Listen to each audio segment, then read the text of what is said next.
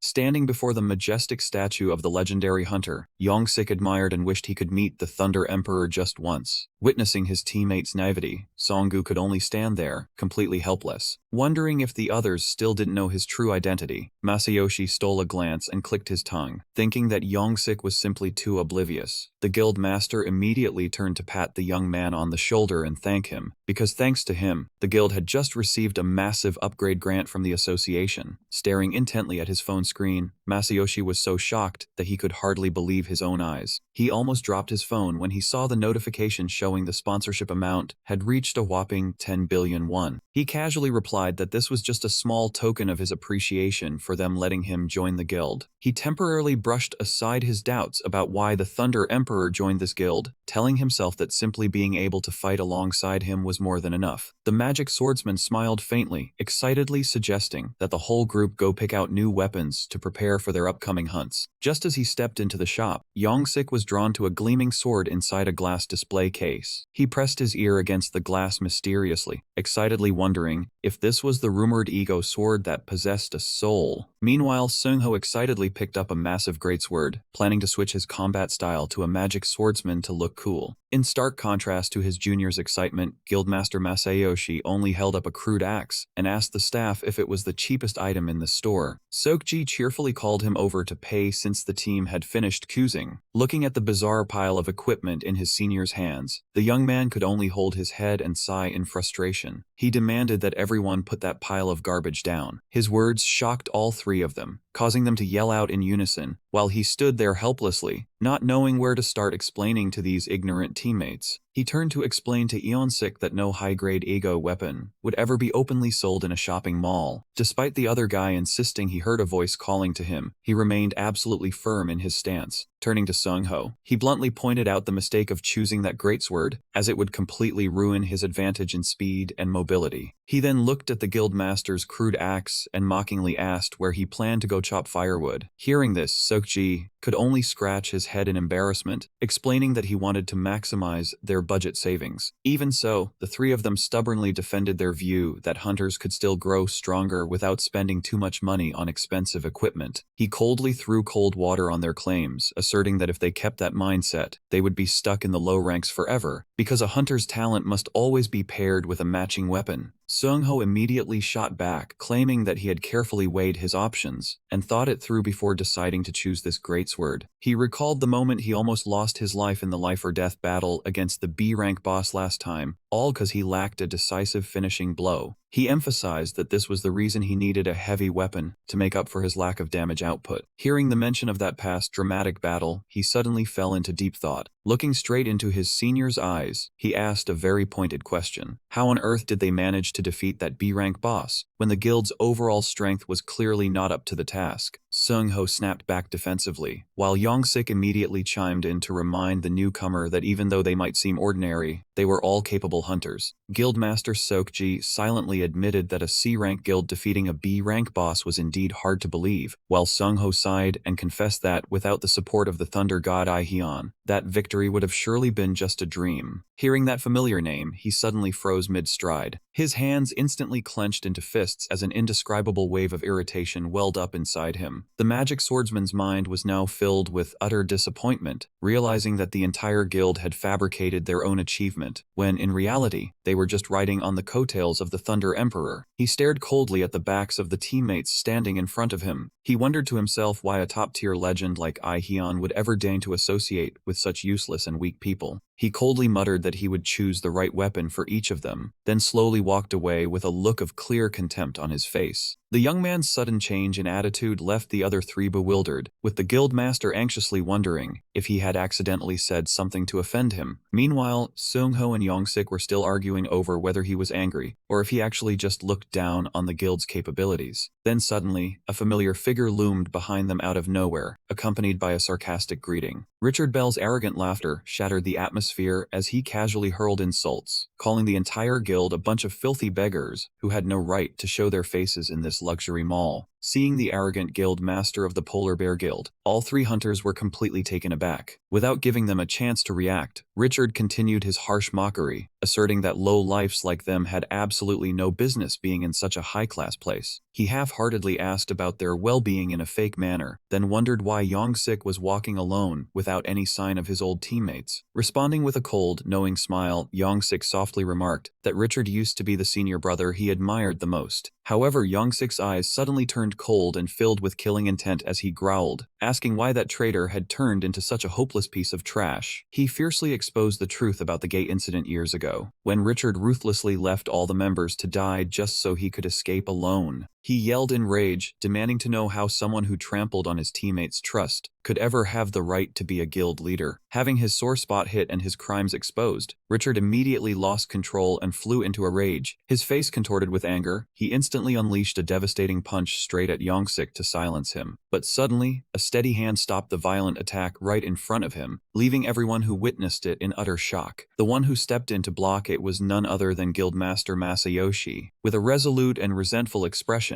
he declared in a low voice that the biggest regret of his life was not getting rid of this bastard sooner. Without a single wasted movement, he immediately closed the distance and executed a beautiful shoulder throw. The powerful throw sent Richard flying back, leaving him able only to let out a cry of pain before crashing hard onto the ground. Richard scrambled back to his feet, a sinister smirk still on his lips despite his pathetic appearance. He mocked that these C-rank hunters still didn't know their place, daring to mess with someone who had found a new backer. He smugly declared that the thing they would regret most right now was offending a member of the B-rank guild named John Lima. Right at that moment, a pair of polished leather shoes slowly stepped forward, bringing with them an incredibly terrifying pressure that enveloped the entire room. The man who just appeared is Dong Hun, the leader of the B-rank John Lima Guild. Hidden behind his intellectual glasses is a cold, oppressive gaze. He looks down at the scene and demands to know what they are doing to his guild member. Meanwhile, in the training room, the hunter Songgu is focused on testing out his new sword. He silently notes that the weapon's length is a perfect fit and its weight is ideal for executing his most agile techniques. The more he swings the sword, the better it feels. The young man is so engrossed in his practice that he is completely oblivious to his surroundings. Suddenly, his eyes catch sight of a strange object rolling around right at his feet. Bending down to pick it up out of curiosity, he quickly realizes that it is the notebook of the Thunder Emperor Yae Hyun. Flipping through the pages, he is stunned to find a complete strategy guide for defeating the giant B-rank bone monster that their guild just took down. Every single step of the battle had been recorded in meticulous detail beforehand. This makes him think to himself that, just as expected, those other guys were only riding on the coattails of the top expert. However, as the young man continues reading the pages, he is shocked to realize that even the Thunder Emperor himself had to admit his strategy was a complete failure, because he failed to anticipate the actual strength of Sealho and Yongsik. While the Thunder Emperor was still hesitating to act, his seniors took the initiative to map out a completely new battle plan. They actively disrupted the monster's line of attack. Then, they launched a coordinated strike directly at its energy core to finish it off, leaving the top expert completely dumbfounded. The note concludes that the two seniors successfully cleared the dungeon entirely on their own strength. This realization leaves him stunned, making him see that this is true growth, a promising journey of leveling up day by day. He quietly mutters to himself that if what is written here is true, he might have completely misunderstood everyone. Instantly, the terrifying sound of a crash echoes from the outer wall. The loud noise from behind startles him, causing him to turn around with a highly alert stance. The rival guild leader strides forward with a murderous expression, coldly demanding to know who dared insult the members of the John Lima Guild. The lackey standing behind him chimes in smugly, mocking the C-rank hunters for thinking they are hot stuff. Right before anything else can be said, the B-rank guild leader violently lunges forward and grabs the opposing leader by the collar. The attack happens so fast that the victim can only let out painful groans. He grits his teeth and growls, calling them pathetic C-rankers who dared to lay a finger on his guild members. Amidst the rising tension, the mall manager rushes over to intervene, but he freezes the moment he lays eyes on the B-rank guild leader. Turning pale, he points out that even a VIP guest is not allowed to cause trouble in an area managed by the Hunter Association, because if the higher-ups get involved, things will get very complicated. Hearing this, the man clicks his tongue and lets go. Although he offers a half-hearted apology, he immediately shifts all the blame, claiming those lowly C-rankers were the ones who picked a fight first. Meanwhile, the victim is still clutching his neck and gasping for air, demanding to know why the man is making up such blatant lies. Ignoring that, the cold guild leader places a hand on the manager's shoulder, hinting subtly about his job performance evaluation and how he treats VIP guests. With a sinister smile, he leans close to the manager's ear, arrogantly asking who is more important, those C-rank trash or a VIP like him. Subtle threats are made to force the manager to make the smartest choice for his own good. Cornered, the manager can only swallow hard in fear before instantly changing his tune, laughing it off and claiming it was all just a misunderstanding. Witnessing this blatant bias, the other members shout in outrage, asking why the manager only listens to one side and covers for the higher-ranked hunter. Sweating profusely, the manager trembles as he threatens to call the hunter police to drag them away if they continue to be uncooperative. The group of poor hunters can only grit their teeth and endure this injustice in sheer frustration. Meanwhile, the two snobbish men laugh mockingly, sneering that low-rank hunters had better know their place and accept their fate. Just then, the young man suddenly appears from behind with his magic sword at his hip, coldly asking the manager if being low-rank means they must endure injustice. He looks straight at the arrogant crowd before him and calmly declares a shocking truth: they are no longer C-rank. This bold declaration leaves both the manager and the rival guild leader completely stunned. Furious, the lackey screams that this is a blatant lie, lunging forward to use force to put the kid in his place. However, the young man simply dodges to the side and locks his opponent's arm in a tight hold. The immense force of his grip makes the attacker tremble from the overwhelming, irresistible power. He coldly warns them to see who the real liar is, while demanding the manager immediately verify his guild's registration information. The lackey turns pale, his face filled with panic as he realizes he has just messed with a true expert. While the flustered manager is about to check the system, his own guild leader suddenly steps in to stop him, casually admitting the truth: that their group of hunters is indeed still just C-rank. He bows his head in apology for causing a scene, stating that the group will leave immediately once their business is concluded. President Masayoshi's unbelievable concession left the young hunter, Songgu, utterly astonished and furious. The young man immediately shouted out, demanding to know why their guild leader had to swallow his pride, when he was only trying to step in and help. In response to his outrage, Masayoshi simply turned around and walked away in silence. The guild leader let out a soft sigh, admitting that the young hunter's help would indeed resolve the trouble much faster. Yet, deep down he simply could not bring himself to accept such a coercive and forced solution. Sokji looked him straight in the eyes and firmly pointed out that the one who actually belonged to the prestigious ranks of S-class hunters was not them, but him. He went on to explain that they could all rely on one another to grow stronger, just as they had alongside Yaihan, but he absolutely refused to use someone else's name to show off like that arrogant fool. Glancing at Richard, whose face was twisted in malice, Seokji delivered a scathing remark, declaring that such behavior was utterly pathetic and despicable. The leader's righteous and strong-willed words left the young hunter completely speechless and stunned. The young man fell silent, blaming himself for misjudging these people, all while Ma Seokdu urged the rest of the team to quickly leave this place. He bitterly realized that he had been far too obsessed with rank and lacked true depth, making a legendary magic sword, like himself, feel deeply ashamed inside. The moment they turned to leave, Dong-hun insolently raised his voice, demanding to know if those nameless nobodies heard him, while furiously threatening to teach the entire group a painful lesson if they didn't get lost right away. In an instant, the young hunter's eyes flashed with a sharp, terrifying gaze that was brimming with pure murderous intent. Without giving his opponent a single second to react, the young man struck like lightning, slamming the loudmouth's head face-first into the hard ground. He coldly warned his foe to make even the slightest move, daring him to see who would be the one suffering in the end. He bluntly declared that anyone bold enough to threaten their guild leader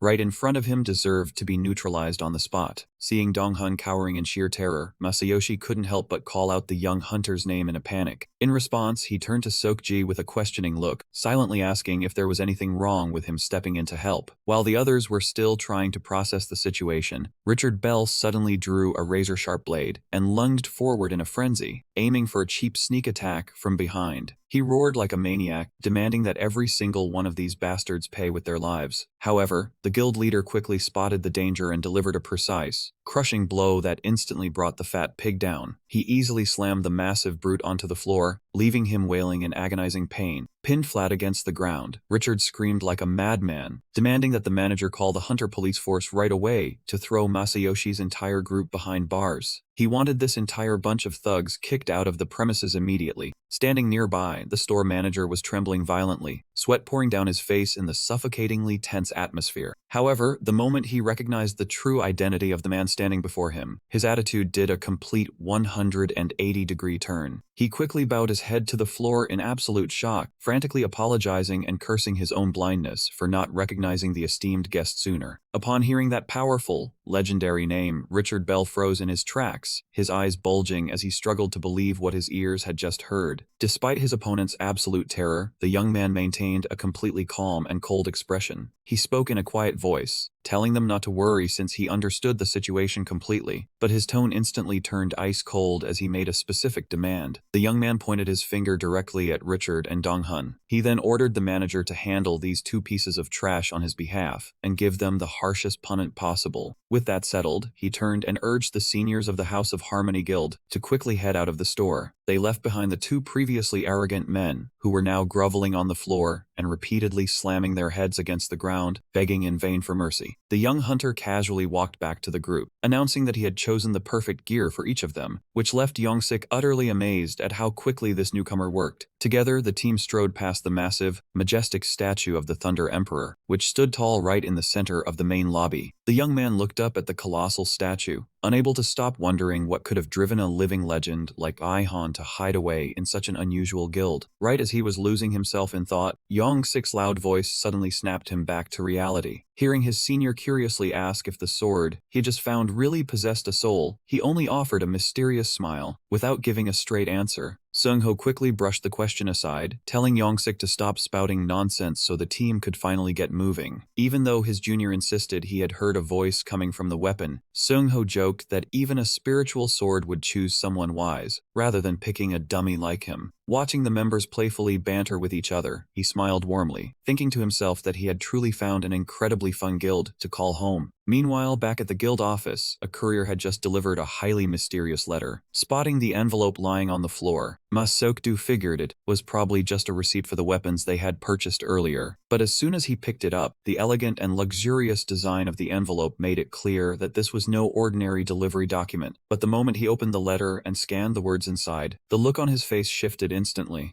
The guild leader's face suddenly paled, and his eyes widened to their absolute limits in sheer shock. Late at night in his dark room, Ihian was still hard at work at his desk when he received a phone call, along with some unexpected praise from his editor. Receiving praise that his storyline had noticeably improved lately, the young man could only scratch his head and chuckle with smug satisfaction. The voice on the other end went on to suggest that if he could just finish the manuscript for the next volume, they could aim for a new milestone, leaving him utterly bewildered as he asked for clarification. The editor quickly explained that they were starting the evaluation process to prepare for his work's official debut. The young man froze, his heart pounding wildly against his chest as he asked again, completely stunned by this sudden opportunity to debut. Editor Kyung Mo further explained that although the final result still depended on the platform's evaluation, the company's internal reviews were currently very positive, brimming with motivation. The young man immediately replied that he would definitely keep doing his absolute best. The phone call ended after the editor gave him one last word of encouragement, telling him to push just a little bit harder. Clutching the phone tightly, his eyes lit up with sheer excitement, and he let out a joyful shout. He couldn't hide his happiness that his brainchild was finally making the cut. Even though it was only the evaluation stage, this was already a massive win for someone who used to get nothing but criticism. The young man began typing away furiously on his keyboard, preparing himself for explosive debut of this fantasy magic series. However, his sudden burst of joy turned out to be extremely short-lived. Just a short while later, he was slumped over his desk in a state of total exhaustion. He let out a bitter laugh, realizing that his brain was completely blocked, and he couldn't squeeze out another single word. This was because he had already squeezed dry all the recent guild incidents for his story, leaving him with absolutely no valuable material for the next chapter. Gazing out the window at the city at night, he silently wished for some kind of dungeon raid or dramatic event to happen right now, so he'd use it as a reference. Meanwhile, at the association's office, President Daehan was tearing his hair out in a state of extreme stress. The president slumped onto his desk in exhaustion, constantly complaining about the problems that were driving him completely insane. He grit his teeth in frustration, not expecting that stupid banquet to come around so quickly. This was the banquet of South Korea's top 10 guilds, a major event in the hunter community held every 2 years to foster networking, but the reality was that people had not only forgotten the event's original noble purpose. Instead, they were far too busy fighting among themselves, competing for power, and trying to suppress one another. This turned the banquet into a fierce, covert battlefield in the blink of an eye. Just thinking about having to mediate this absolute mess gave the president a stomachache, and he silently cursed the association for hosting such a troublesome event in the first place. He told himself that the focus of the banquet would ultimately revolve around the 4 great guilds anyway. Even though a newcomer like Gwangma's non-target guild had joined this year, it still didn't seem like enough to shake things up. Flipping through the stack of documents, he stared warily at the familiar names that had dominated the top ranks of South Korea's hunter community for decades. He wondered how he could possibly find any interest in this when everything was just repeating itself in such a boring way. But as his eyes scanned down the list of the top 10 guilds, his gaze suddenly froze in complete astonishment. A calculating, sinister smile slowly formed on the president's lips, and he smugly thought that this year might turn out to be far more interesting. The president instantly leaped out of his chair, ordering his secretary to quickly start preparations for the banquet. Seeing his subordinate's bewilderment at his sudden shift in attitude, he firmly asserted that this banquet was going to be very different. That was because right below the non-target guild, occupying the 6th spot on the prestigious guest list, was the Universal Harmony Guild. In another corner, a man with long green hair sat quietly by the window. His lips curved into a smirk of anticipation as he thought to himself that he had been curious about how they were doing. And now, the perfect opportunity had arrived. Elsewhere, a high monk with Buddhist ordination scars on his forehead sat peacefully before a massive painting of a dragon. His hands continuously rubbed a string of dark red prayer beads. The clicking of the prayer beads echoed rhythmically in the quiet space, but a look of sheer disgust crossed the monk's face as he muttered that it was time to look at those hideous faces again. Surrounded by a majestic and endless range of towering mountains, a white-haired swordsman clad in traditional robes was slowly walking down a mountain path. He lightly rested his hand on the hilt of his sword, silently praying that someone at this year's banquet would be strong enough to test his new blade. Meanwhile, a black-haired female hunter stood amidst a crowd of defeated opponents scattered across the ground. She irritably pulled out a cigarette and lit it, grumbling in boredom that she had absolutely no desire to go, even though all these powerful hunters were headed to that major event. At the office of the Universal Harmony Guild, a luxurious invitation stamped with the seal of the Hunter Association had arrived. The letter formally invited the guild leader of Universal Harmony, currently ranked 6th in South Korea, to attend the top 10 guilds banquet at the Royal Platinum Hotel. Seung-ho stammered in shock, asking if they were really allowed to attend that famous banquet, while Seok-ji's face was completely contorted in shock, sweating profusely as he stared at their unbelievable ranking. Holding the invitation with trembling hands, he wondered in utter confusion, if this was a dream, how could a C-rank hunter guild rank 6th in the entire country? The junior member excitedly teased Masayoshi about sharing a table with the illustrious S-rank guild leaders at the upcoming banquet, but Masayoshi didn't feel honored at all. The guild leader was currently drowning in sheer terror, imagining himself becoming the main course at a banquet hosted by these overwhelmingly powerful individuals. Overcome with sheer terror, Masayoshi foamed at the mouth and collapsed onto the floor, losing consciousness on the spot. Young-sik and Seung-ho rushed over in a panic, desperately shaking their senior who was sprawled out on the floor, their faces filled with utter shock. Witnessing the familiar chaotic scene, Yae-han could only smile bitterly, admitting that there was never a peaceful day in this guild. However, he secretly rejoiced, knowing this was a good sign. The upcoming banquet would provide invaluable material to inspire his writing. Thinking of this, Song-gu suddenly remembered an important detail and realized that the Lightning Emperor had actually attended this event a long time ago, even though he hadn't officially joined any guild back then. Recalling the unpleasant memories from his previous attendance, his attitude suddenly did a complete 180-degree turn. With a grimace that clearly showed his disgust, the young man flatly declared that he wasn't going anywhere. It all started at the previous banquet, where, dressed in a sleek white suit, he stood lost in thought amidst the endless praise for his achievement of clearing 10 SSS rank dungeon gates. The crowd sang his praises endlessly, calling him a hero and the strongest hunter in the world. Even though he was only a high school student at the time, they were absolutely certain that before long this young teenager would rise to become the greatest hunter in human history. Yet, amidst the glamorous clinking of glasses and toasts, he only found the whole affair utterly tedious. The title of the strongest, or the hero who saved the world, what did those superficial honors even mean anyway? That was what he thought to himself, while the crowd around him continued to enthusiastically cheer, celebrating the rising status of Korean hunters. He let out a weary sigh at the memory of those pointless parties, because to him all that dazzling glory brought nothing but absolute boredom. "I'm not going anywhere," he flatly told Song-gu in the office, prompting the latter to immediately jump on board, saying, "Oh really? Then I'm staying home too." But the very moment they decided to bail, a terrifying wave of bloodlust suddenly surged from right behind them. Both of them turned pale and asked, trembling in fear,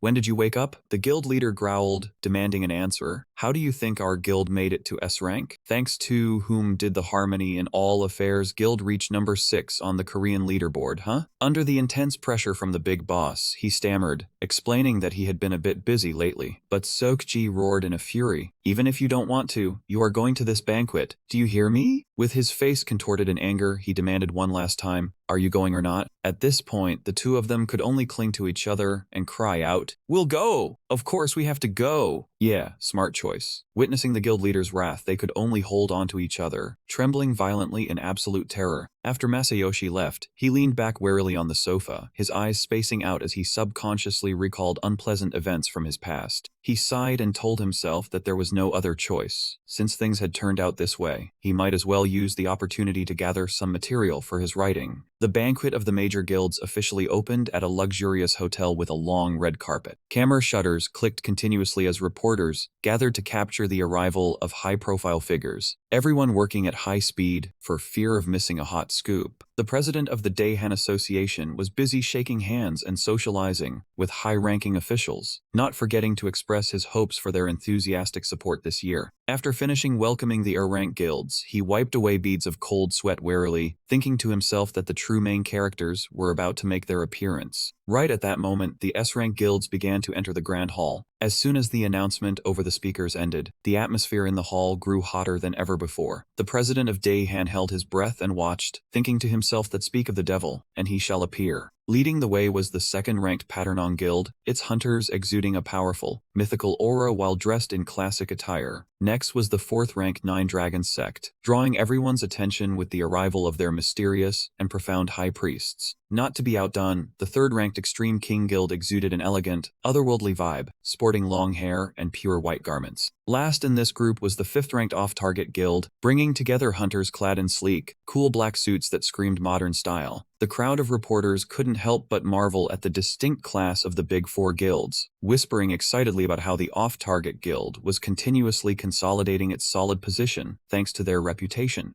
However, the true centerpiece of the banquet had only just made its official appearance, instantly drawing every eye in the room. The dignified footsteps on the red carpet belonged to the members of the Guardian Gate, all wearing matching, authoritative white suits. Leading this elite squad of hunters was none other than Elder Wu Geshu, whose overwhelming presence completely dominated all the other factions present. The guild rankings displayed clearly for all to see, with the Guardian Gate proudly sitting on the throne of the supreme #1 spot. The media was in absolute awe of the hunter world's reigning king, which boasted as many as 4 S-rank super warriors. Just as the atmosphere was heating up, a luxury supercar pulled onto the red carpet, immediately swarmed by a barrage of camera lenses. Yet, in stark contrast to its flashy exterior, a chaotic argument was unfolding inside the vehicle. Seokji snapped in frustration, shouting, "Good grief, Young-sik! I told you to let me drive." The guy whimpered in response, "But I just got my license. I just wanted to feel the thrill for once." He even added a seemingly convincing reason. "Besides, they say the main characters always make a late entrance." Hearing this, Seung-ho was completely speechless, dryly replying, "Well then, thank you so much for making me the main character." The team's late arrival quickly drew the attention of all the gathered guests. Everyone from veteran hunters to the reporters on the scene fixed their eyes squarely on them. Sensing countless eyes locked onto them, Seung-ho and Seokji began to break into a cold sweat, worrying, "We're drawing attention. Are we really that late?" Their teammate replied with a tremble, "Probably," while Young-sik naively muttered to himself that they couldn't possibly be watched just because they were the main characters. The crowd began to whisper, "It's been a long time since we've seen such an entertaining drama. Is that the newly rising S-rank guild?" Many couldn't help but wonder if this was a display of sheer courage or just the foolish recklessness of upstarts. Keep in mind that the Guardian Gate is a massive powerhouse that has dominated the #1 spot for 50 years, possessing immense pride. For the Harmony in All Affairs guild to dare bypass the Guardian Gate and enter last at this prestigious biennial event was nothing short of a slap in the face, a direct insult. Young-sik confessed with a shiver, "Man, I'm so scared," and Seung-ho could only nod in agreement, "Me too." This late arrival had clearly delivered a heavy challenge to the Guardian Gate's absolute supremacy. Contrary to the expectations of Ma Seokji and everyone else, the old man Wu Siu suddenly wears a mysterious smile. Witnessing this, the surrounding hunters are shocked, unable to believe their eyes, and they begin whispering constantly about that strange smile. They feel that although the old man looks gentler than before, the fact that he accepted this condition so easily is truly hard to believe. Right at that moment, everyone notices the elder's gaze is fixed on Songgu, the renowned magic swordsman genius. The old man silently calculates that an S9 rank hunter is the ultimate strategic card, more than capable of completely shifting the balance of power. This is especially true for an outstanding magic genius like Songgu, who took only 2 years to reach S rank, making him a prime target for every guild. Even though on the outside, the young man always maintains a cold expression and flatly rejects every single recruitment offer. However, if a mysterious connection truly exists between these two that outsiders know nothing about, then the entire grand scheme meticulously planned for so long could very well fall completely apart. Confronted with this sudden appearance, even the old man cannot hide his sheer astonishment, especially when he realizes that the young mage is also attending such a prestigious and formal event. From a distance, a white-haired swordsman silently observes his rival, and although he acknowledges the opponent's talent in his eyes, that person is still just a young talent who has yet to break his limits, far too green to compete in martial arts with him. Suddenly, the disciple beside him tremblingly pulls at his sleeve, asking about the man's identity, but the master calmly reassures him that even if the opponent is strong for his age, it will not be long before his own disciple easily reaches that level of power as well. However, the boy fearfully points at the bespectacled young man standing nearby, stammering that this is the person he actually meant. The disciple is shocked to sense a terrifying, overwhelming wave of magic emanating from that ordinary-looking, bespectacled young man. Such a crushing pressure makes him shiver, realizing that even if all the elite hunters here charged at once, they could not shake that peerless strength. In the middle of the magnificent hall, the association representative loudly declares the opening and extends a warm welcome to all the guests. He emphasizes that this is an occasion to honor the top hunters, the pride of the nation, wishing that everyone puts aside their worries and enjoys the banquet to the fullest amidst thunderous applause. He also does not forget to remind them of unity, hoping everyone remembers they are all comrades standing on the same front line. He encourages them to enjoy themselves and strengthen their bonds of friendship during this meaningful evening. Right after that, the host invites the guild masters to move to the private VIP area, while the remaining members continue to socialize in the main hall. Hearing this, he starts shivering violently, sweat pouring down like rain out of fear. Even though his subordinate reminds him it is time to leave, the poor guild master remains paralyzed by panic, contemplating stepping down just to run away. Seeing this, his teammate beside him quickly speaks up to reassure him, advising him not to stress out because the food here is top-notch, and enjoying it will make him forget all his troubles. Even the magic swordsman expert chimes in with a very calm voice, telling him to just treat this as an ordinary meal and relax. He lets out a soft sigh, forcing a tight smile to reassure himself that this is merely a dinner, and that nothing bad will happen. However, his tiny sliver of hope for a peaceful banquet quickly vanishes into thin air. The senior monk of the Nine Dragons Guild suddenly slams his hand on the table in fury, sending food flying everywhere, before roaring threateningly at the person opposite him. Confronting him, the short-haired female hunter refuses to back down, releasing a crimson aura of murderous intent as she loudly challenges him to a fight to see who is superior. Trapped right in the middle of that suffocating, miniature battlefield, he can only sit there in stunned silence. His face turns pale with horror as he realizes the absolute worst-case scenario he feared has finally come to pass. Just 10 minutes ago, at the luxurious banquet table, the clinking of cutlery still blended with the polite, social greetings of the guests. Back then, he sat quietly among the grand elders, listening to them talk cheerfully about good news, and he could not help but sigh with relief. The atmosphere was so peaceful that he felt as if he were attending a tea party, thinking that perhaps he was just being overly sensitive and worrying about nothing. But as it turns out, that peace was merely a disguise for an invisible, incredibly suffocating pressure. Watching the powerful guild masters around him quietly eating their meals, he feels cold sweat start to break out and drench his body. Suddenly, the bald monk speaks up softly, hinting that everyone is being far too indifferent toward the newly joined member. His face instantly pales as he desperately prays in his head for the elder Wu Xiao to introduce him, since he is completely clueless about the background of these high-profile figures. The bald man turns to ask if the esteemed elder would be kind enough to introduce the background of this newcomer, but the old man simply continues eating his meal unbothered, replying that he himself has only met this young man for the first time today. Still not giving up, the bald man brings up how the magic swordsman genius seemed to know the mage, and suddenly leans in close to whisper a question about their relationship. However, the old man maintains his cold demeanor, firmly asserting that he has absolutely no connection to the magic swordsman or the young guild master sitting here. Receiving a definitive answer, the monk smirks with an underlying meaning and apologizes for his misunderstanding. By this point, he is so terrified that his entire body freezes up, his throat tightens, and he cannot utter a single word. Seeing his pathetic state, the bald man pushes even further with a provocative demand, forcing him to speak up and introduce himself. Sitting opposite them, another hunter quietly observes this drama, feeling secretly amused by the highly entertaining battle of wits unfolding before his eyes. Even the veteran elder is silently impressed by his proud silence, assuming that the young man is showing displeasure toward those groundless speculations. Meanwhile, the senior monk of the Nine Dragons Guild grows so furious that veins pop on his forehead, demanding to know what game he is playing. Yet he still sits there completely motionless. But the ironic truth is that the food was just too tough, and he is choking on it to the point where he cannot open his mouth. A black-haired female hunter burst out laughing in sheer amusement. She sarcastically mocked the older man, saying he was hilarious, and that thanks to him, she got to witness a truly spectacular drama. She kept piling on the harsh, biting sarcasm, advising him to fix his bizarre temper. She added that every time she looked at that monk's face, she felt a strong urge to go on a killing spree. Fury erupted instantly. The high monk channeled his vibrant blue spiritual energy, crushing the cup in his hand to dust, and growled in a deeply threatening tone. He demanded to know if she was tired of living, his eyes flashing with lethal intent from behind his dark sunglasses. Completely unfazed, the female hunter stood up abruptly as a blazing rara of fire enveloped her body, screaming a challenge to see who was truly the stronger one. The moment the two opened their mouths to bicker, the surrounding atmosphere instantly transformed into a fiery, chaotic battlefield. How on earth did things end up like this? First of all, they really need to clear up this misunderstanding. The person next to them tried to raise a hand to stop the fight, but was instantly cut off by an incredibly cold voice. An elegant, long silver-haired hunter was slowly wiping his mouth, tossing out a contemptuous remark that they didn't know how to choose the right time and place, calling them utterly vulgar. Both the female hunter and the high monk spun around at the same time, their faces filled with utter shock and burning rage. A middle-aged man in traditional attire sitting nearby also chimed in, mocking the silver-haired swordsman, saying he was only good at acting all high and mighty, when he was actually just a butcher at heart. His pride wounded, the swordsman quietly drew his katana, which radiated a powerful, deep blue spiritual energy, his razor-sharp gaze locking onto his opponent as he growled a challenge to step outside and exchange blows. Not to be outdone, his opponent let a powerful surge of green spiritual energy erupt around his body, boldly replying that he was more than ready to accept the challenge. Today's battle would finally decide who would emerge as the ultimate victor in this place. Witnessing this chaotic scene, the customers at the neighboring tables probably wanted nothing more than to quickly ask for a refund on their buffet and get the hell out of there. The tense atmosphere grew thick and heavy with terrifying waves of spiritual energy. Elder Wu Xiao let out a soft sigh and then coldly barked a command, ordering everyone to halt immediately. The legendary S-rank hunters, who had been fiercely challenging each other just a moment ago, now all turned pale in unison. Cold sweat poured down their faces like rain, as they were completely powerless to resist the pressure of this overwhelming power. The elder calmly sat back down, took a slow sip of his wine, and reminded everyone that the atmosphere had gotten far too heated, advising them all to stop. Under the elder's terrifying pressure, even the most arrogant of them had no choice but to obediently back down. A man named Dahan watched from a distance and couldn't help but marvel at the elder's vastly superior power level. But then, he suddenly froze when he spotted a figure still sitting firmly in place, completely unfazed by that terrifying pressure. He realized with shock that while he was being crushed by the pressure, that guy remained completely at ease, successfully resisting a power that had terrified actual S ranks. This man couldn't believe his eyes when he saw the guild leader of the newly rising rank 6 guild sitting steady with a resolute face, silently admiring his majestic aura that resembled a true final boss. But in reality, the guild leader's brain had completely disconnected 10 minutes ago. He had passed out cold with his eyes rolled back and snot trickling down his nose in his unconscious state. Meanwhile, Yihan could only sit there, bored out of his mind, spinning his pen next to his notebook. He let out a weary sigh, telling himself that if he had known, he wouldn't have come, as there was absolutely no valuable material here to write about, making incredibly dull. In the midst of his boredom, gasps of awe and amazement suddenly echoed throughout the hall at the sight of a breathtakingly gorgeous beauty. The surrounding hunters all flushed bright red at Giselle's elegant, haughty beauty as she leisurely sipped her wine under a radiant spotlight. However, from this young man's perspective, that older woman was just an attention seeker who was desperately showing off and overacting. This left him staring blankly before turning back to spinning his pen next to his demonic magic sword. When the magic sword next to him praised her beauty, he immediately snapped, asking if the sword was going to spout cheesy lines, making the sword hastily deny it. At that moment, an entirely opposite image popped into the magic sword's mind. At home, that lady was incredibly messy, wearing thick glasses and casually ordering him around to run errands. Looking at her current glamorous appearance, he could only break into a cold sweat, wondering if this was really the same person he usually saw at home. On the opposite side, she continued to smile smugly, thinking everyone was admiring her, glad that there was still someone sane left in this room. Taking a sip of wine, she quietly wondered why her younger brother, who usually hated places like this, had suddenly shown up, noting that he had been doing a lot of unusual things lately. Watching the hunters get into a chaotic brawl right before her eyes, she merely remarked nonchalantly that the place sure was lively. Suddenly, the surrounding crowd parted in fear as a massive, heavily tattooed man strolled into the room. Terrified whispers rippled through the room as everyone realized that the newcomer was Fighting Dog, a brutal hunter radiating a menacing, murderous aura. He walked straight toward the beautiful woman's table. He looked down on her, mockingly asking if she was still playing her little queen game today, his face contorted in utter contempt as he spoke. He challenged her to drop that flirtatious attitude with those useless losers and try sparring with him instead. She coldly glanced at him with a look of pure contempt, a faint smirk playing on her lips, finding his cheap provocation utterly hilarious. Not stopping there, he continued to insult her, calling her a weakling who was only good at putting on a show, and mocking her title of the strongest among the S-rank hunters as nothing but an empty rumor. He mockingly compared her to a little girl who only knew how to play with fire, making her tremble with rage from such a deep, humiliating insult. Seeing the tension rise, the magic sword was about to step in to intervene, but he was immediately stopped by his master. He casually explained that there was no need, as that old gorilla lady absolutely detested anyone interfering in her business. Right now, she was gritting her teeth in endurance, her sharp eyes blazing with rage, her grip tightening so hard that the table surface creaked as she forced herself to hold back. After all, her opponent was Fighting Dog, the strike team captain of the Kowloon Guild. A clash between two high-ranking figures right now could easily ignite a bloody war between the top guilds. Giselle only coldly tossed out a casual remark, then decisively stood up and walked away to avoid any unnecessary trouble. However, that rabid battlehound refused to let it go. He continued to roar, mocking Michael as a coward who was trying to run away because he lacked confidence in his own strength. Right at that moment, two renowned S-class hunters, Rong Hongcha and Hyo Jun, suddenly stepped in to intervene. They demanded everyone stop immediately, stating this was absolutely not the place to settle personal grudges. Ignoring the arrival of these powerhouse figures, that madman remained incredibly arrogant, bursting into a loud, mocking laugh. He hurled insults, claiming she had to hide behind the backs of old men, and even mockingly sneered, telling her to run into his arms if she wanted a place to hide. Those filthy, insulting words caused the young woman's steps to come to a sudden halt. Her limit of endurance had finally shattered. She roared in her mind, unable to tolerate this disrespect for another second. However, right at that critical hair-trigger moment, the two top-tier S-class hunters, Mount Tai Rong Hongcha and white-robed Hyo Jun, acted in unison, instantly suppressing that madman with a suffocating pressure. Radiating a terrifying murderous intent, Rong Hongcha growled out a final warning, reminding him that he had already told him to stop. Right after that, Black Panther Kim Dojin also stepped forward, coldly warning the man to know his limits. Immediately, Magic Sword Seonggu could no longer stand idly by. He declared that he had heard enough and could not tolerate any more of this nonsense. Seeing even more S-class hunters join the fray, the instigator showed no fear at all. Instead, a twisted, excited grin spread across his face. He laughed maniacally upon seeing the Black Panther and the promising rookies show themselves, deep blue spiritual energy erupting violently around him as he roared with excitement at this gathering of S-class powerhouses. Driven by his innate bloodlust, he arrogantly challenged everyone to a life-and-death battle, screaming in madness at finally having the chance to determine who was truly superior. He did not hesitate to voice his long-accumulated frustration, claiming that society always praised everyone with the S-class title as heroes, when in reality, the gap in their power was vast as heaven and earth. Despite the surrounding guild leaders glaring at him with intense hatred and seriousness, the battle-crazy maniac loudly declared his desire to use this opportunity to find out who the strongest truly was. By now, both battle-hardened hunters had entered a combat-ready state, their dense murderous aura causing the atmosphere in the hall to freeze over completely. Watching this meaningless and chaotic spectacle unfold before his eyes, Aihyun could only sigh in frustration, silently complaining about the sheer exhaustion he had to endure. He told himself that in the past, he had encountered countless fools who loved to show off their power in such a pointless manner. For an entity who had already reached the peak of the world like him, titles such as the strongest or hero held absolutely no value, and he could not comprehend why these people were so obsessed with them. Panic quickly spread among the gathered guests. They scrambled to find cover, fully aware that once these S-class monsters started fighting, the resulting destruction would be unfathomable. An invisible pressure, heavy with murderous intent, began to lock down the entire spacious auditorium. Right at the moment when the S-class hunters were about to launch into a bloody, real-life crusade, right in the midst of this extreme tension, a majestic and booming shout suddenly tore through the air, signaling the arrival of the chairman of the Daehan Association. The cold chairman sternly warned the hot-headed hunters that today was absolutely not the time or place for them to gather and settle their personal grudges. He demanded that everyone withdraw their weapons immediately, and issued a stern warning that if they continued to cause trouble, the association would hold all involved guilds legally accountable. In the face of the supreme authority of the association's leader, Ma Shixiong could only lower his head in silence and nod slightly, acknowledging his mistake. Clicking his tongue, the old man turned to leave, yet he still tried to save face by offering a belated apology for the disturbance he had just caused. This prompted the veteran chairman to issue a chilly warning, advising the guilds to show more restraint and caution in the future. Elder Wuxu then took the initiative to bid farewell, hoping to ease the awkwardness and avoid any further pointless conflict. But just as he was about to take a step, a guild leader with long gray hair and a sinister smile spoke up, mocking the entertaining show they had all just witnessed. He mocked him for overly protecting Red Flame Giselle, while offering a malicious piece of advice that he should step down from his position soon, causing the elder to freeze in his tracks. He calmly retaliated by releasing a terrifying wave of purple magical pressure, while growling that those who only lusted after another's throne would never be fit to lead. demanding his opponent discard his delusions and recognize his place. The terrifying power of the elder left the other man completely stunned, frozen in place, and unable to move even a single finger. Gu Guishu coldly turned and walked away, leaving behind a stern ultimatum that left his opponent grinding his teeth in utter helplessness. Fear welled up in his heart as he realized that the secret plot of his faction seemed to have been completely seen through by the opponent. However, Ma Shixong, who was walking right beside him, maintained an extremely calm attitude, as he had long anticipated this exact scenario. Despite their somewhat disadvantageous position, the gray-haired man grit his teeth in madness, declaring they had crossed the point of no return and resolving to push forward with their ruthless plan exactly as scheduled. The old man Ma Shixong and his intimidating squad of subordinates quickly departed with furious expressions, silently cursing that if their target refused to give up his power, they would bring him down themselves. On the other hand, Elder Gu Guishu continued to walk at an easy, carefree pace, yet his sharp eyes had already completely seen through all of their dirty schemes. He silently thought that those fools seemed to be harboring utterly ridiculous schemes, unsure whether they were truly blinded by their own egos, or just desperately trying to escape the harsh reality before them. Amidst this atmosphere thick with political intrigue, the Harmony in All Things Guild found itself in a rather comical situation as their guild leader remained unconscious from mental shock, leaving Seung-ho frantically shaking him in vain. As he passed by the young man, a profound reflection on the world order crossed the elder's mind, a realm where, above powerful kings, there would always exist true, supreme gods. Knowing they couldn't linger, Seung-ho urged his subordinate to start the car engine immediately to get the guild leader out of there. The subordinate quickly complied, helping the team hurriedly support their leader to escape the scene. While the group was worried sick about the guild leader, he was suffering from a completely different kind of terrifying pressure, a looming article deadline that was scarier than the wrath of an S-class hunter, leaving him desperately scratching his head because he hadn't gathered a single piece of valuable news. He silently thought to himself that this time was a total wash. Time had run out, and he had no idea how to explain himself to the demanding editor-in-chief back at the office. Just as he was sinking into despair, a pair of soft footsteps suddenly approached, followed by a warm and friendly greeting. Startled, the young man spun around, only to see the figure of a white-haired swordsman with an extraordinary and incredibly otherworldly aura. Seeing a stranger approach, Songgu immediately went on high alert and called out, assuming the newcomer was targeting him directly. However, the white-haired expert instantly waved his hands to clarify, pointing toward the young man instead, and stating something unexpected. Rather, it's the person standing right next to you. I have some private matters to discuss with him, which left Yahan completely frozen, pointing at himself in absolute shock. In the midst of the quiet and solemn atmosphere of the traditional mansion, the silence felt heavy and profound. The master of the heavenly sword softly thanked the young man for stepping away from the bustling party to follow him outside. He casually replied that he was already planning to get some fresh air anyway, then immediately got down to business by asking what important matter they needed to discuss. The heavenly sword didn't beat around the bush, directly introducing his prized disciple, Seo Yun, who was standing respectfully right behind him. The legendary elder revealed that his disciple possessed an extremely secretive ability called the Demon Eyes, a power unknown to the rest of the world. The disciple's eyes immediately glowed with a mysterious blue spiritual energy, giving him the ability to see through an opponent's stats and identify their fatal weaknesses with just a single glance. The clearest proof of this power was the detailed status window of the magic sword, Songyu displaying everything from his skills to the critical flaws easily exploited when he wielded his greatsword. The heavenly sword emphasized that reading an opponent before a battle was an overwhelming advantage, one that could easily disrupt the balance of the four major guilds if the information gathered tonight fell into the wrong hands. However, he asserted that he did not care about those dirty political schemes, as his only desire after years of honing his blade between life and death was to find a worthy opponent capable of facing his sword. Thanks to his disciple's demon eyes, the old master had detected a terrifying source of power hidden deep within the young man's body. Showing deep respect, the legendary hunter suddenly bowed and requested a duel, hoping to receive some guidance. He quietly breathed a sigh of relief, realizing the master only knew he was strong but hadn't discovered his true identity as the Lightning Emperor. He thought that if his secret got out, he would have to ask this master to keep it quiet. The young man mused that if this unique Demon Eyes ability were featured in a fantasy novel, it would definitely make for a very entertaining story. The disciple Seo Yun softly called out to his master with a worried look as he felt the surrounding atmosphere suddenly shift. He closed his eyes for a brief moment before flashing a knowing smile, officially accepting the unexpected challenge. He agreed to the duel, but immediately set a condition, stating that the master must help him complete a certain task in return. The two stood facing each other in the middle of the spacious garden of the ancient estate, ready for a peak confrontation between two generations of top-tier hunters. He casually slipped one hand into his pocket, his face radiating absolute confidence as he looked at his opponent, and declared that they could start whenever the elder was ready. The heavenly sword frowned in surprise at his opponent's strangely relaxed attitude, letting out a cold, powerful snort. Staring at the young man's calm demeanor, the elder slowly noted how impressive it was that he could remain so confident even with his hand in his pocket. He closed his eyes to concentrate his vast spiritual energy, tightly gripping his sword hilt as he declared that he would not hold back. A freezing, icy blue aura suddenly erupted violently from the blade the moment it was drawn from its scabbard. The heavenly sword coldly declared the start of the match, then instantly lunged forward at a terrifyingly high speed. In just a fraction of a second, the martial arts master had closed the distance, appearing right in front of him. He quietly marveled at how the elder's speed was indeed far superior to that of Song Yu. The heavenly sword constantly pressured him with highly unpredictable techniques, prompting him to exclaim in amusement, "Whoa, you actually startled me there." Realizing his opponent had predicted his every move, the young man decided it was time to take his hand out of his pocket and start fighting seriously. Glaring at his opponent's playful attitude, the heavenly sword gritted his teeth in anger and spat out a disdainful remark, calling it utterly ridiculous. Charging forward like a whirlwind, he executed a flawless double-strike technique to seize the initiative, confident that this move would give him the upper hand and control any counterattack. He was certain his opponent would be forced to move in the exact direction he wanted, making it impossible for the youth to dodge the incoming second strike. However, the young man once again shocked the elder by gracefully dodging and gliding through the web of sharp, incoming sword strikes. Landing casually, he murmured in amusement, admitting that the title of Heavenly Sword was well deserved, as the elder's strikes were exceptionally swift and carried formidable power. Watching the high-level match unfold before him, Seo Yun was filled with awe, realizing his master's swordsmanship had reached its absolute peak. Even the Dark Moon Evil Sword, hiding in the shadows, spoke up to note that although they practiced different styles, these moves were highly valuable. Instructing him to memorize every single technique, the Heavenly Sword immediately channeled his massive, glowing blue spiritual energy into his weapon. He unleashed massive, razor-sharp slashes that completely enveloped the spacious courtyard. This created a suffocating, invisible pressure that locked onto the exact spot where the young man stood. The sword strikes moved freely and unpredictably, making it feel as though he was being attacked from all directions with absolutely no way to escape. Yet surrounded by that dense and terrifying wave of energy, the young man calmly noted that no matter how perfect an attack seemed, it would always have a flaw. Dodging the lethal thrust by a hair's breadth, he smiled with excitement and exclaimed that it had been a long time since he last saw such incredibly fast sword strikes. Was it impossible to completely dodge? He froze for a split second as he felt the immense, heavy pressure radiating from his opponent. In less than a minute since this top-tier clash had begun, the world-renowned master of the Heavenly Sword was forced to reach a bitter conclusion after measuring his opponent's true strength, realizing that he had no hope of winning. Although this was the very first time in his life that he had felt such an overwhelming sense of absolute powerlessness, the only reason he stubbornly kept holding onto his sword hilt was his burning desire to break past his own limits. Gathering the last of his strength, the elder charged forward with a satisfied smile, declaring that he only wished to swing his sword and fight with all his might until the very end. Right at that moment, bright yellow sparks of electricity began to crackle violently all around the young man's body. His hair instantly turned a brilliant gold, entering the majestic state of the Lightning Emperor, as he coldly extended his hand and declared this would be a fitting reward for keeping him entertained. A massive surge of lightning energy erupted from his palm, taking the form of a giant thunderbird that illuminated the quiet night sky. The lightning bird technique, carrying Aihyun's divine power, descended upon the world. It created destructive pillars of light that shook the entire surrounding area. This attack forced Heavenly Sword to completely collapse onto the ground. He stared blankly up at the brilliant, blinding aura, muttering softly as he realized he had forgotten something extremely important. The elder bitterly realized that no matter how much the great hunters dominated the world, there was still a supreme god standing far above them. The scene then shifts to a quiet, traditional room. This young man was enjoying an incredibly lavish meal alongside Heavenly Sword and Songwoo. Yesterday's earth-shattering battle had now given way to a warm and cozy feast. Watching him eat with such gusto, the elder kindly asked if the food was to his liking, and the young writer, while chewing ravenously, excitedly confirmed it was exactly his style. This made Heavenly Sword marvel inwardly, and as he observed the young man's current casual attitude, he couldn't help but recall yesterday's intense sparring match. At that moment, the overwhelming and terrifying spiritual energy of the Lightning Emperor had made him feel as though the man was completely unapproachable. Yet right now he looked like nothing more than an ordinary young man. Noticing the elder staring so intently, the young man curiously asked if he had something on his face to warrant such a gaze. Heavenly Sword quickly apologized, explaining that the contrast was just so vast, and that simply imagining what the future held was incredibly exciting. The young man looked puzzled and asked the elder what exactly he was imagining. In response to the young man's naive question about what difference it would make, Heavenly Sword pondered aloud what the other factions would do once they realized the Lightning Emperor had returned. The elder asserted with absolute confidence that there would be a massive upheaval. He believed that the young man joining their guild and attending the banquet of the 10 great guilds was essentially the Lightning Emperor's official declaration of his return to the martial world. Heavenly Sword believed that once the young man officially revealed himself, everyone would realize that the long-standing war for the throne was nothing more than a joke. Hearing this, the young man broke into a cold sweat, forcing a laugh as he realized the elder was making a colossal misunderstanding. He gently clarified that his return was entirely for personal reasons, and that he had no grand ambitions whatsoever. Facing the elder's bewildered expression, the young man casually revealed that he was actually busy writing. The only reason he had agreed to the sparring match was to learn more about the demon eye to gather material for his novel. Heavenly Sword stared straight at him, asking in a low voice if he truly planned to just stand by and watch the current state of the Korean hunter community. In the hunter society, power struggles were common, but the current state of affairs was completely different from regular chaos. The past was once a dark era where every single faction had to hold their breath and endure in silence. And all of that was because of the threatening presence of a godlike figure known as the Lightning Emperor. He was the man who had used absolute power to suppress the wild ambitions of the 4 great guilds and all other powerful factions. However, once the strongest player suddenly vanished, those who thirsted for power began to reveal the greed they had hidden for so long. Those selfish desires only grew larger over the years, transforming them into actual demons. They became insatiably greedy monsters that could no longer be controlled by anyone. The leaders of the major guilds began to show their faces, their eyes filled with calculation and cruelty. Heavenly Sword asserted that a full-scale war was unacceptable, as the association and public opinion would never let them run wild. Pouring some tea, the elder admitted that since he chose the path of righteousness, he cared nothing for fame or fortune. But those like Ma Sheng and Shen Chang were entirely different, as they constantly lusted for the throne and would readily collude with the elites to cover up their messes. Although the timing remained unclear, the elder was absolutely certain that an attack targeting the Guardian sect was inevitable. Heavenly Sword reminded him of his deep connection with Wu Xiao, asking if he truly intended to just stand by and watch from the sidelines. In the face of that anxiety, the young man simply took a calm sip of tea and coldly replied that everyone should mind their own business, as he had no reason to take responsibility or care about their problems. Witnessing such an indifferent attitude, Heavenly Sword could only stare at him in silence. He silently noted that beneath that divine power lay a strange, lingering immaturity. The elder decided to change the subject, asking if he could bring up a different question. He wanted to know why the young man had decided to retire and take up writing, hoping to hear his side of the story. The young man was slightly startled, repeating the question with a hint of doubt as he thought about his own past. Heavenly Sword suggested that opening up to someone might help him sort through the chaotic thoughts that were weighing on his mind. Letting out a soft sigh, the young man took another sip of tea and began to recount the rather uninteresting story of his life, starting from the day he was born. His memories drifted back to the sound of his own newborn cries echoing in a hospital room years ago. As a child, he had absolutely no control over his inherent lightning powers. Because of this, his parents always had to wear thick rubber gloves whenever they cared for him or held him in their arms to avoid getting electrocuted. By the time he finally managed to control his power, his older sister Giselle awakened her fire abilities, leaving them with one child discharging electricity and the other spitting fire. Their parents always told them to live normal lives and forbade them from using their powers, but the 2 siblings were never exactly obedient children. Right in the middle of a ruined street, the charred corpse of a giant wild boar monster lay slumped in a corner, having been taken down by the 2 siblings themselves. Little Yihong whined and pleaded to go home, because he was hungry, forcing Giselle, who was still in the middle of a thrilling battle, to complain with regret that she wanted to keep playing. Right at that moment, a man who had luckily survived the chaos approached them while trembling with fear. Unexpectedly, he tightly grabbed the little boy's small hands in his own. The man burst into tears, overwhelming emotion, repeatedly thanking the two children for saving his life at the very last second. Behind him, the other citizens also bowed their heads in unison, expressing their boundless gratitude toward their young saviors. The man sheepishly expressed that thanks to the two siblings, everyone managed to keep their lives, and he honestly didn't know how to repay such a massive debt of gratitude. Hearing him declare that they were everyone's heroes left the little boy completely stunned. His eyes widened in sheer disbelief. In his young mind at the time, the word hero sounded completely foreign, yet it carried an incredibly powerful impact. Whenever a rift gate suddenly appeared, the young boy and his older sister Giselle would compete to wipe out the monsters, even though they were only in elementary school and kindergarten at the time. With such extraordinary natural talent, it was completely understandable that scouts from the association and private guilds constantly tried to recruit them. At their family convenience store, his father tiredly dealt with the swarming reporters, begging them to leave and emphasizing that he didn't want to push his underage children onto the dangerous path of being hunters just yet. Looking down from upstairs, the mother couldn't help but feel anxious as she watched the curious crowd outside grow larger by the minute. She thought to herself that while she had anticipated this, she never expected the children's personal information to leak so rapidly. The mother feared that although they could temporarily hold them off now, recruiters would undoubtedly approach and entice her children even more aggressively in the future. Out of her two children, she was most worried about her eldest daughter due to her impulsive nature. Whenever the girl asked if being a hunter was fun, the mother would immediately shut down the idea. On the other hand, she felt relatively at ease about her youngest son because of his quiet demeanor and his absolute hatred of trouble. However, the moment she turned her back, his figure, which had been standing right beside her just a moment ago, vanished without leaving a single trace. The startled mother looked around, wondering how he could have run off when he was literally standing right next to her a second ago. Suddenly, from up high, the boy with brilliant golden hair leaped out of the window, shouting excitedly as he declared his dream to become a hero who saves the world. This reckless display left his parents completely frozen in shock, while the reporters below went wild, snapping pictures to capture this sensational moment. He landed right in the middle of the surrounding crowd, and officially went public with his desire to become a hunter. Though his parents had a massive headache, they ultimately had to respect his decision. Standing before the association representative, the little boy obediently listened to advice about always staying safe and listening to adults. He politely replied with a yes, officially beginning his life as a hunter under the direct supervision of the organization. When confronted with a massive rift gate that radiated an overwhelmingly oppressive, deep blue spiritual energy, the boy naively turned to ask his supervisor if he really had to step inside. Starting by conquering an S-rank gate in his very first battle, his power from then on advanced at an astonishing, unstoppable pace. Overcoming the first challenging trials, he went on to sweep through SS rank dungeons with absolute ease, and soon even SSS rank dungeons posed no challenge to the world's future Thunder Emperor. For a natural-born prodigy like him, overcoming these challenges was as easy as taking candy from a baby. In his eyes, the deadly zones that terrified other hunters were nothing more than a fun playground. The feat of clearing an SSS rank gate all by himself turned him into a living legend, causing the crowds to endlessly cheer and praise the young Thunder Emperor. That brilliant, dazzling glory was more than enough to send tremors of excitement through a child's young heart. As a result, he subconsciously lost himself in playing the role of a hero on a stage bathed in brilliant, glamorous light. But as time went by, every child had to grow up, and no matter how fun a game was, playing it forever would eventually make it boring. Standing alone on the corpse of a colossal monster, he quietly stared into the void, realizing it was time for him to leave this playground behind. However, he was still forced to remain stuck in a place that no longer held any meaning for him, a place where everything around him had dissolved into endless boredom and emptiness. Looking down at the crowd cheering wildly below, he could only let out a weary sigh, muttering that being a hero was truly tedious. Spatial rifts kept tearing open without warning, pouring out hordes of monsters to ravage everything in their path. In times of crisis, the world cried out once more for saviors, forcing the Thunder Emperor to plunge back into battle to purge the darkness. He quietly looked down at his hand, which crackled with lightning, reminding himself that he had been playing the hero for far too long. Amidst the lavish parties and fake toasts of the high society, he couldn't feel even a shred of genuine joy. The little boy from back then had grown up. He was no longer moved moved by praises, nor did he feel excited about this stage full of hypocrisy anymore. Because he had never had to bleed or struggle to achieve glory, he couldn't experience a sense of accomplishment, causing his soul to gradually grow cold over the years. Sitting in the middle of a secluded forest, the old mage quietly apologized for suddenly arranging a meeting to spar together. The young man nonchalantly replied that it was fine, since he hadn't stretched his muscles in a long time. This was a great opportunity. Besides, his life lately had been filled with nothing but dull and meaningless things. That blunt answer caught the old man off guard, making him burst into laughter. He knitted his brows in confusion, asking the other man what was so funny about it. The old man looked at him thoughtfully and gently explained that a child who should be cheerful instead possessed the eyes of someone who had lived through a full lifetime, prompting him to immediately fire back that he was no longer a child. The old man glanced at Ian and softly asked if he no longer found any joy in the life of a hunter. The young man quietly bowed his head in agreement, feeling that everything in his life had now become far too mundane. He wistfully recalled his childhood memories back when his greatest dream was to become a hero, but now that he had achieved it, he was left with nothing but an empty void. The old man smiled gently, telling him that such feelings were only natural, before gesturing for him to look up at the shimmering night sky. The elder explained thoughtfully, saying that as human beings, everyone eventually faces countless worries without finding an immediate way out. It was just like that endless, pitch-black night, and yet, they had never once thought of stopping their advance. Anyone would strive to push forward to push away the darkness, searching for their own ideals to light up their lives like those twinkling stars. He solemnly advised the young Lightning Emperor, telling him that he, too, should find a true purpose for his own life. Only by doing so could he avoid getting lost in the dark night, allowing him to choose his very own guiding star. The young man fell silent, constantly pondering over those two highly abstract words, life's purpose. Looking at the elder's gentle face, he secretly thought it was unfair that he had to be the one listening to such profound advice. After all, he had no other path but to strive until the very end, yet just as he made up his mind, a terrifying disaster suddenly struck. The blaring sirens of an emergency alarm echoed urgently from his handheld communication device. An urgent report came in that an SSS-rank dungeon had ruptured right in the heart of Seoul, and witnessing this catastrophe firsthand made him realize that searching for the meaning of life was far too idealistic. He immediately replied with absolute determination, stating that he would head to the disaster zone right away, because at this very moment he could see the true, brave warriors who were rushing into battle without a single fear for their own safety. In the center of the magnificent city, a bloody battle was raging fiercely between the hunters and a dense swarm of pitch-black beasts. Desperate screams echoed continuously, asking when reinforcements would arrive, but the only response was despair, as all communication signals had been cut off. Pushed to the brink, one panicked hunter suggested retreating to preserve their forces, but the elder immediately roared in anger, barking that if they retreated, who would protect the innocent citizens? Right ahead of them, a colossal monster with blood-red eyes was gathering energy, preparing to deal a finishing blow to the exhausted group of hunters. Right at that critical, hair-racing moment of absolute life and death, the young man suddenly descended from the sky, coldly activating his ultimate skill, the Thunder Wheel. A massive pillar of lightning carrying world-ending power struck down, engulfing the monster in a blinding light as the terrifying shockwaves shook the entire city. On the ground, the citizens looked up with eyes full of hope, cheering in pure joy as they recognized the arrival of the Lightning Emperor. Cheers echoed through every alleyway, as everyone celebrated the legendary hero who had appeared to save their lives. Yet amidst that wave of enthusiastic cheers, he quietly asked himself what the true definition of a hero really was. Watching the other hunters risk their lives to heal their comrades, while constantly encouraging each other to hold the line, along with the sight of the gasping, exhausted elders, he silently thought that those who stood resilient and fought to the very end were the ones who truly deserved to be called heroes. The young man wondered if he was even worthy of that title, considering he had been born with a power that far surpassed everyone else. A flood of complex thoughts rushed through his mind, making it impossible for him to resolve the internal conflicts tearing him apart. Floating in the middle of the fiery sky, he quietly made his final decision, choosing to completely abandon the title of a hero from that moment onward. The ringing of his phone from the association president echoed repeatedly, cutting through the silent atmosphere. Yet, he completely ignored the call, keeping his eyes intently glued to his computer screen. From that day on, he decisively cast aside the glory of the Lightning Emperor in exchange for a life of freedom, only accepting requests to help clear dungeons of extreme danger. Even so, this leisure quickly turned into utter boredom, causing him to sigh and complain constantly. A year flew by, and though his appearance seemed a bit more mature, this young man's spirit remained incredibly sluggish and devoid of energy. Standing at the award ceremony, Kazuya smiled faintly and remarked that the man had become much more even-tempered now. Unlike his past self, who ignored all the rules, his friend patted his shoulder, asserting that the young man had truly grown up, believing that everyone eventually changes with the flow of time. Watching his comrade's back disappear into the deep spatial portal to continue his journey, a vague sense of unease suddenly welled up inside him. He wondered if he was the only one standing still, while the rest of the world out there was constantly breaking through and rising to new heights. However, he quickly brushed aside those wandering thoughts because of his natural, intense dislike for troublesome and headache-inducing matters. He then returned to his tedious daily routine, but right at that moment, an unexpected event took place. His older sister Giselle suddenly squealed with excitement while scrolling through her phone, prompting him to curiously perk up his head and ask for the link to watch it with her. Taking the phone from his sister's hand, he had absolutely no idea that this would be the major turning point that would completely change his life. The young man stared intently at the screen with a highly skeptical expression, wondering if this was actually a web novel. He began scrolling through and reading chapter by chapter, silently nodding in agreement that the content was much more captivating than he had imagined. It wasn't that he particularly loved this genre, but rather that he felt he had finally found a new pastime to kill time day by day. However, right at the climax, the chapter came to an end, leaving him frustrated as he cried out in regret over having to wait so long until the next day. With no new chapters left to read, he could only open a video app with a sigh, scrolling around to find some other form of entertainment. Catching his eye at that moment was a series of tutorial videos with highly catchy titles about how incredibly simple it was to write short stories. Hyun stared thoughtfully at his computer screen, wondering to himself if writing web novels was truly that easy. Driven by pure curiosity and the raw excitement of his childhood dreams, the young man decided to try his hand at it. The crisp sound of rapid keyboard clicks began to echo continuously through the dark, quiet space of his room. Without any professional training, he just let his instincts guide his pen. The sheer joy of transforming his thoughts into words brought him boundless satisfaction. He decided to publish his debut work, titled I Am Not a Hero, under the pen name Convenience Store Owner's Son. Unfortunately, the views and interactions remained at a flat zero. He could only click his tongue and mock himself, realizing that no one would actually pay attention to such a randomly written story. Yet his fingers refused to stop typing on the keyboard, continuing until a strange notification suddenly flashed across the screen. It was the very first comment on his work, left by an anonymous account named Guest1, which simply read, "Great job." That brief moment left the young man completely stunned, his eyes widening in surprise as a shiver of excitement ran down his spine. With his passion suddenly reignited, he began typing at a breakneck speed, eager to continue the next chapter of his story. Once the life-or-death battle at the dungeon gate ended in victory, he stood quietly among his teammates, lost in thought about the road ahead. Now that the world was safe from destruction, he realized there was no reason to remain a hunter. A bold idea crossed his mind, making him wonder if he should become a full-time writer. While he found the idea quite tempting, he quickly brushed it aside, knowing all too well how easily he tended to lose interest in things. Just then, a loud shout from one of his comrades pulled him back to reality, instantly cutting off his stray thoughts. A question from the elderly Temu about his future plans triggered old memories, causing him to look back at his long journey with a hint of nostalgia. Deep down, he was still plagued by doubts, wondering if holding a pen could ever help him find the true meaning of his existence. Even so, the young man told himself that he needed to take the plunge and give it a shot at least once. With a determined look in his eyes, he boldly declared that he would become a web novelist, swearing to see it through to the end this time. Back in the real world, he shyly handed his laptop over to Heavenly Sword, holding his breath as he waited for the senior's reaction. Since he was never good with words, he poured his soul onto the pages instead, awkwardly telling the older man to just skip it if it got boring. After reading through the text, Heavenly Sword sighed softly. He realized that the apocalyptic disasters of humanity were nothing more than a game to a godlike being. The veteran hunter knew that the public image of the mighty savior, the Thunder Emperor, was the complete opposite of how the man actually viewed himself. This invisible divide had left the young man feeling empty and lost for a very long time. Heavenly Sword offered a warm, understanding smile, telling the young man that he now truly understood his inner feelings. Without hesitation, he sat down at the desk, his fingers flying across the keyboard to leave a review, living by the rule that a good story always deserves a comment. The experienced elder carefully typed out his thoughts, pouring deep empathy and understanding into every single word. The review showed profound sympathy for the young man's hidden struggles and the emotional turmoil he had been carrying inside. Heavenly Sword offered his unconditional support, wishing for him to walk his chosen path freely, unburdened by any duty or expectations. He gently advised the young man to untie the knots in his heart to find himself again, assuring him that he was doing great and should keep moving forward. As their conversation wound down, Heavenly Sword stood up to leave, reminding him to meet with Seo Yoon to learn more about the secrets of the magic eye. Before walking away, the senior gave him an expectant look, saying he couldn't wait to read the next chapter. The encounter didn't bring immediate peace, as he knew his internal conflicts couldn't be resolved overnight. Even so, knowing that someone had truly listened and understood his feelings brought a wave of relief to his heart. Meanwhile, in a luxurious office, a tense silence hung in the air as a young hunter nervously asked his brooding guild leader if they were really going through with the plan. Although the young hunter claimed he would follow orders, he couldn't help but question if this was truly the only way to solve their problem. The gray-haired president smirked coldly, stating that the die was cast and revealing that their targets had just officially arrived. At that exact moment, a private jet touched down on the runway, carrying dangerous individuals who radiated a heavy aura of bloodlust. The passengers who stepped off the plane belonged to Beast, one of the three most notorious mercenary groups in the entire world. Stepping out of the cabin, the assassins exuded a terrifying pressure, carrying themselves with absolute arrogance. Leading the group was a man with long silver hair, his face partially hidden by an iron mask, and a glowing red cybernetic eye that burned with malice. He scanned the surroundings with a cruel smirk, calmly asking if this was going to be their new hunting ground. The deal was quickly finalized in a suffocatingly quiet atmosphere. A briefcase stuffed with thick stacks of high-value bills was popped open on the table, radiating the irresistible lure of wealth. When asked if the amount was sufficient, the leader simply took a long drag from his cigarette and muttered that it was close enough. The client immediately assured him that once the job was done, the remaining payment and all promised terms would be delivered in full. Furthermore, they emphasized that the success of the entire plan rested solely on the merciless brutality of the mercenaries. Blowing out a careless cloud of smoke, the silver-haired leader flipped through the target file, casually asking who their mark was. As he scanned the documents, his red mechanical eye narrowed in surprise and amusement upon realizing the target was the 13 stars of the azure sky. He admitted he only expected a few S-class hunters, not world-class monsters, and demanded double the pay now that the risk had skyrocketed. However, before the silver-haired man could bargain any further, the gray-haired association president casually offered a deal that was actually 3 times more lucrative than the original proposal. This sudden generosity caught the beast leader off guard for a moment before he burst into a proud, arrogant laugh. He admitted it had been a long time since he met such a high-rolling and entertaining partner, making this assassination mission more exciting than ever. The silver-haired man stood up and prepared to leave, promising to get in touch as soon as the plan was set in motion. However, his steps suddenly halted, and he glanced slightly over his shoulder at the person beside him. He stared intensely at the other party, posing a cryptic question about whether everyone present in the room was working together. The guest merely smirked with a mysterious smile, asserting that whoever their allies were was an internal matter, and as long as they achieved their goal, nothing else mattered. Before leaving the room, the beast leader coldly placed his massive hand onto the tabletop. He left behind a heavy warning, stating that it would be best if no one was foolish enough to get in his way. He casually waved goodbye and turned to leave without hesitation. He left the bold man standing there, drenched in sweat from fear, worried that such an untamable madman was nothing more than a rabid dog that would be impossible to control. However, the gray-haired man only smirked sinisterly, asserting that this hunt never needed a well-behaved pet dog in the first place. Instead, a bloodthirsty, starving wolf was exactly what they were looking for, just as the dark conspiracies were beginning to unravel. Meanwhile, Hunter Yi Hyun was absolutely thrilled to receive a call from his editor, grinning contentedly as he listened to him praise the great potential of his new manuscript. However, the editor immediately pointed out a flaw, noting that the newly introduced Demon Eye skill was far too overpowered, making every dungeon challenge too easy to resolve. He panicked and was about to delete this detail immediately, but the person on the other end of the line stopped him, as they still found it to be a very interesting concept. Seeing him so gleeful while chatting on the phone, his teammate couldn't help but feel skeptical, wondering if this silly, grinning guy was truly the world's strongest Thunder Emperor now that his cool image had completely vanished. At this point, the editor suggested that he should properly flesh out the awakening process of the Demon Eye. He recommended adding more drama by applying a classic fantasy reincarnation trope. This involved having an extremely powerful monster or enemy appear, pushing the main character's comrades to the brink of death. Fueled by pure rage over this loss, the protagonist would break through his limits and awaken a magical system to turn the tables. The young man blankly repeated the suggestion, wondering if it was absolutely necessary to kill off the protagonist's comrades. Sensing the author's hesitation, the other party quickly reassured him that if he didn't like it, there was no need to force it, as it was merely a suggestion. He softly replied that he would think about it, expressed his gratitude, and then hung up the phone, ending the call with a long sigh. He kept agonizing over the idea of sacrificing his comrades, knowing the story needed dramatic conflict but still feeling highly conflicted about it. Lost in thought, he realized that he had always written stories based on his own real-life combat experiences as a hunter, but he had never personally tasted such a painful loss. And truthfully, he never wanted to even imagine such a terrible scenario. Thinking of the familiar faces who journeyed alongside him, like Sok-ji or his older sister figure Giselle, he felt completely stuck, unable to bear the thought of anything bad happening to them, even if it was just on the pages of a manuscript. However, discarding this plot point would be a waste of the Demon Eye skill's upgrade potential. Seeing his senior face down on the desk with writer's block, the younger colleague suggested they take a walk to clear his head and maybe spark some inspiration, and the tired man could only nod in agreement. However, just as the young man stood up and prepared to leave his desk,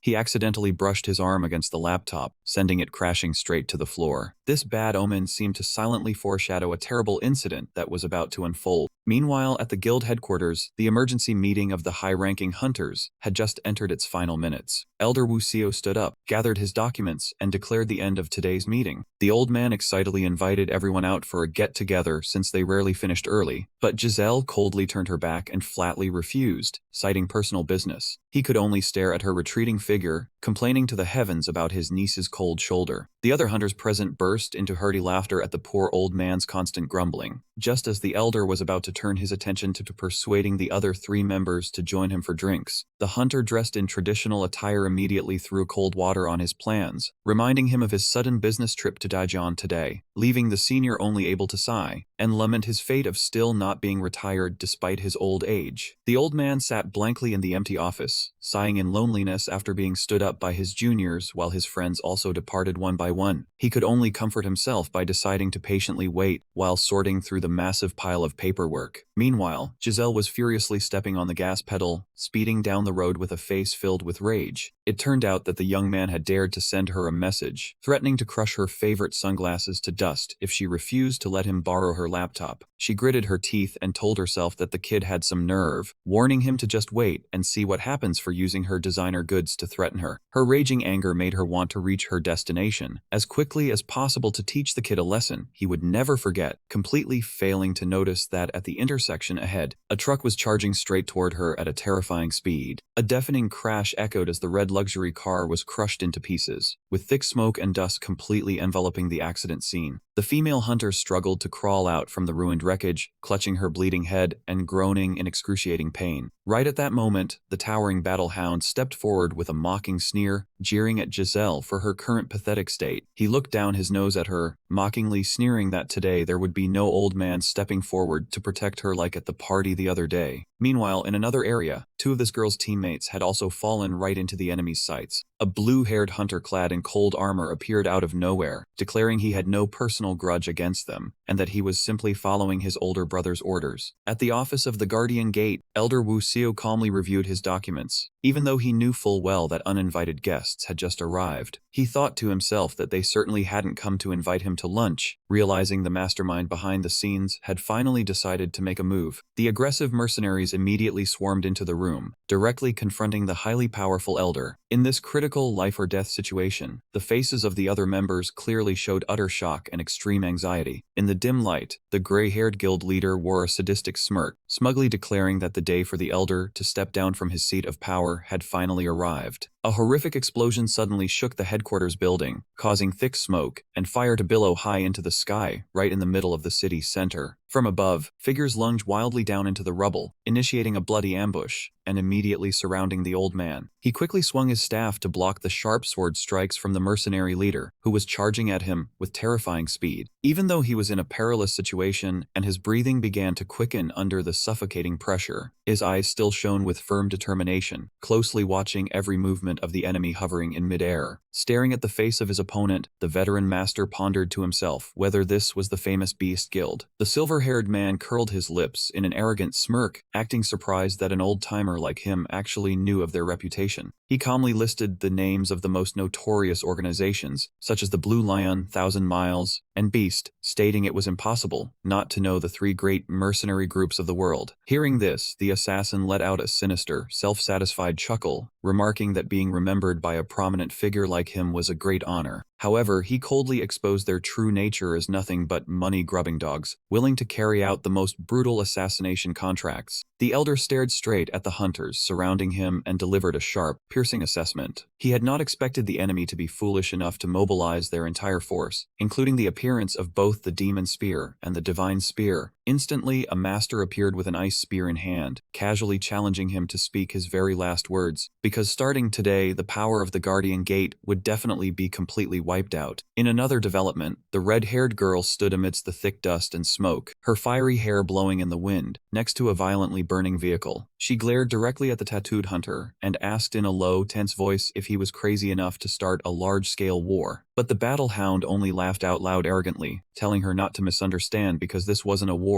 but in fact, just a hunt. The girl's eyes flared with murderous intent as she silently realized the abnormality behind this madman's wild actions. The female hunter analyzed that if he dared to make a move, he must have the backing of the Nine Dragons Guild, and they were likely joining forces with the Parthenon Guild to destroy her faction. Deciding to cast aside all complicated thoughts to avoid a headache, she chose to settle the matter with her fists. She concentrated her spiritual energy, causing the aggressive flames to erupt violently, wrapping around her arm as she prepared to fight in her own way. Without a single second of hesitation, the young girl lunged forward like a fiery arrow, aiming straight at the enemy in front of her. However, the moment she closed in on her target, she realized with shock that something was extremely wrong. The surge of fire on her hand suddenly flickered out and vanished completely, leaving her to wonder where her flames had gone. Taking advantage of the opportunity, the other hunter moved with unbelievable speed. He immediately closed the distance and delivered a powerful knee strike straight to his opponent's abdomen. The vicious blow caused her agonizing pain, sending her flying backward through the air. She collapsed to her knees, gasping for breath, shocked to find the spiritual energy inside her body being abnormally choked off. The female mage gritted her teeth in pain, wondering if this was some kind of magic suppression barrier. The battlehound smirked sinisterly, replying that her guess was close, but not quite correct. Behind him, a purple-haired female hunter was clutching a necklace that radiated a strange spiritual light. She was the one behind the scenes, casting this magic sealing formation. She glared resentfully at her enemy, blood trickling from the corner of her mouth, and growled, asking if he had really gone so far as to hire mercenaries. The hunter smugly admitted it, while expressing extreme satisfaction with the results that exceeded his expectations. He mocked her for being stubborn, having been hit by a car and now caught in a magic seal. She gave a faint laugh and remarked that he had prepared far too thoroughly, quietly asking if he was really that afraid of fighting her one-on-one. Hit right where it hurt, the man became absolutely furious and violently grabbed her by the hair. He roared maniacally, challenging her to see just how much longer she could keep acting so arrogant. Meanwhile, on another bustling street in the city center, the young man Yi Hyun was looking irritably at his phone, which kept showing a failed connection, grumbling in annoyance because his older sister had promised to arrive in 10 minutes, but was still nowhere to be found. Standing in front of the guild office, he even had the sudden urge to take a photo pretending to vandalize the property, just to get back at his sister for her tardiness. He had absolutely no idea that, from the very top of a towering skyscraper, two strangers were using binoculars to silently monitor his every move. The bald man among them grumbled with absolute disdain, mocking that portal support hunter this entire time.